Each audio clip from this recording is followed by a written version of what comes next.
I've been playing Football Manager 2024 for the past few days, and I've been trying to learn as much as possible to let you guys know all of its secrets. Big thanks to Sports Interactive for giving me early access to the game. Remember, this is an alpha version of the game, so things are subject to change. First things first, starting on the loading screen, I've had no issues loading FM23 saves into FM24. I know a lot of you are keen to bring over some long-term saves from FM23, and you will have no issues at all. This save file that I've got from the year 2144 loaded absolutely fine after the game spent a few minutes converting it. I did try some saves from FM22 and FM21, and as expected, they don't work. But what does work well are the two new game modes. In real world, where all transfers happen on the day they did in real life, you're given a list of when every player is due to join the club, and they're all already in your squad planner, which makes it way easier to know if there actually are any depth issues in your team. However, the squad planner does still include players who are due to leave your club, so that can be a little bit confusing. And as expected, you can't cancel any transfers that are already pre-arranged by the game. As for the Your World game mode, where transfers are accurate to the start date of your save, you're locked into early pre-season. There's no options later in the calendar, and you can't sneakily choose another league with an earlier start date. So with the start date in England being the 3rd of July, my Lincoln City side has all the players that were there in real life on the 3rd of July. In England, the contract expiry date is the 30th of June, so any free transfers that happen between the 1st of July and the 3rd of July have been applied. So for me at Lincoln City, we've got Lucas Jensen and Alistair Smith, who signed in real life this summer on a free transfer before the 3rd of July. On the other side, Regan Poole left Lincoln City on the 30th of June, so he is a free agent. He did join Portsmouth on the 10th of July, but given that's after the 3rd of July, he's not arranged a transfer to Portsmouth in this mode of the game. In original mode, he's already at Portsmouth, and in real world, he joins Portsmouth on the 10th of July. So you don't get to fully rewrite the entirety of summer, but you do get to do a good 95% of it. And whilst we're talking about the squad, selling players hasn't been the easiest thing to do in previous versions of the game. However, one of the big new things for FM24 is that you can ask a player's agent to help move them on to a different club, and you can also enlist the help of intermediaries who will go out and try and find a deal for your players. I took over Union Berlin in original mode and set out to sell every player in the squad. The agent will tell you if a specific team is interested in your player, and you can ask them to make contact, or make contact with multiple clubs if multiple teams are interested. You can also go to the intermediary and ask them to circulate the player's name further. However, sometimes the player's agent will come back to you and say there just isn't any interest in my player. And if you then go to the intermediary, more often than not, they will also say there's no interest in this player, I can't help. There was the odd time where actually the intermediary could find a club for my player when the agent couldn't, but that was less frequent. You still have the option to offer your players out to any club in the world via the transfer room. Currently it works in the exact same way as the previous offer to clubs option, but apparently in future versions of the game this will be expanded. Now it seems like it is impossible to sell players who have just signed for your club or signed a new contract, which kind of makes sense, that is very realistic. However, everyone else is up for grabs, so in just 2.5 weeks, I sold every player at Union Berlin either on a permanent or a loan deal, with the exception of all the new summer signings. Now maybe that was because it's Union Berlin. They're a Champions League team, and Champions League players are always going to be in demand. So I also tried it with Lincoln City. In just over a month, I was able to sell 9 out of the eligible 14 players. I couldn't sell Ben House and Lewis Montsma because they both have long-term injuries, so would fail medicals at other clubs. Now there were clubs interested in Adam Jackson and Jordan Wright, but no permanent bids ever materialised as interested clubs didn't have enough money for them. It's a nice touch that you now know why clubs who are interested in the player aren't making an offer for them. And I presume no one came in for Ethan Arahan because he's a League One player valued at 1.7 million. So the new ways to sell players are great. Maybe a little bit too great. Obviously, I'm not an actual director of football. Maybe if you were and you put all your players at the club up for sale, they would all be able to be sold. But Football Manager is a game, and playing a game is meant to be fun. And if you just can't offload players when you want to get rid of them, that can ruin your fun. So I'm kind of all for it if it makes the game fun for you guys to play. I know it's going to cause quite a stir, so let me know what you guys think down in the comment section, just below that like button. Now, the most exciting change for FM24 is of course the new set piece creator. Your set piece coach will ask you questions about how you want your set pieces delivered.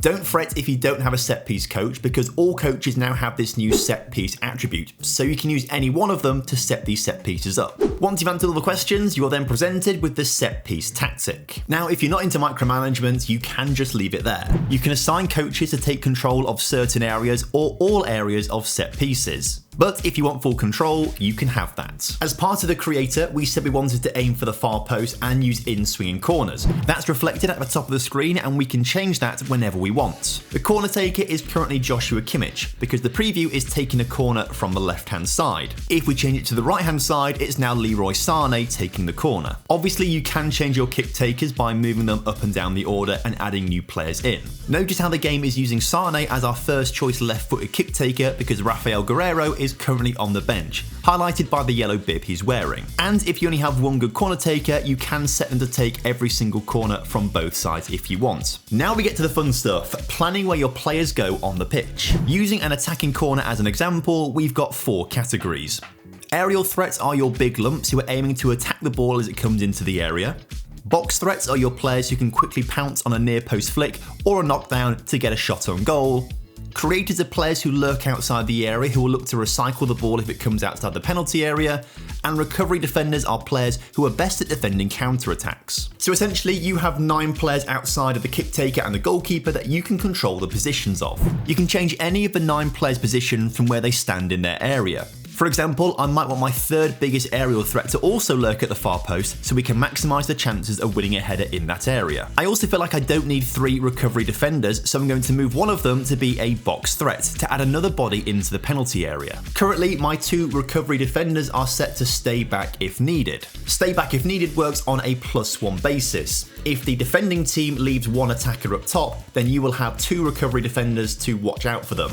If they send 2 players up, you will have 3 recovery defenders back there if you have 3 players set to recovery defenders in your tactic. You can click into each area to see the hierarchy of players decided by your set piece coach, although you do have the freedom to move these around as you wish. Now, with the players currently on the pitch, Harry Kane is my 4th biggest aerial threat, as Choupo-Moting and Upamecano are currently on the bench, denoted by the yellow bib. If we click into box threats though, Harry Kane is my biggest box threat. Now, given that we've got 4 aerial threats and 1 box threat player, where does Harry Kane actually start on the pitch? On this right hand side, you can see that aerial threats take priority over box threats. As a result, Harry Kane would be our 4th aerial defender and Thomas Muller would become our 1 box threat. However, I want Harry Kane as a box threat, not an aerial threat. Now, I could move box threats above aerial threats in the hierarchy here, and then Harry Kane will become a box threat. However, I want to give priority to my aerial threats at all times. So instead, I'll go to my aerial threats and move Harry Kane right down to the bottom of this list. As a result, we now have Thomas Muller as our 4th biggest aerial threat,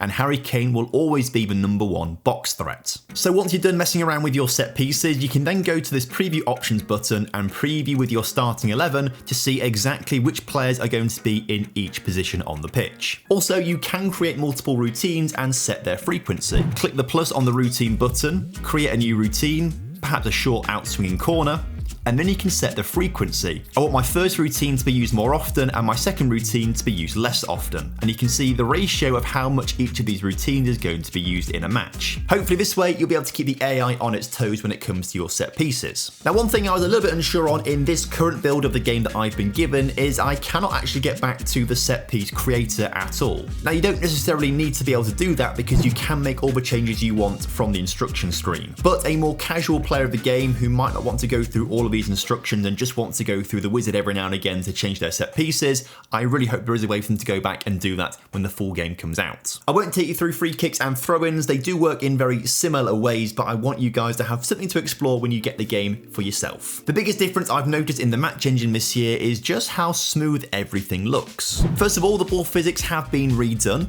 Apparently in FM23 the ball moved way too fast, which is why you saw so many 1v1s and shots hitting the woodwork, because the ball was basically a cannon. Now the ball movement is more true to real life, and as a result, watching the match has a more realistic, natural flow to it. The players also look a lot smoother. Look at the way Musiala turns here to score the goal.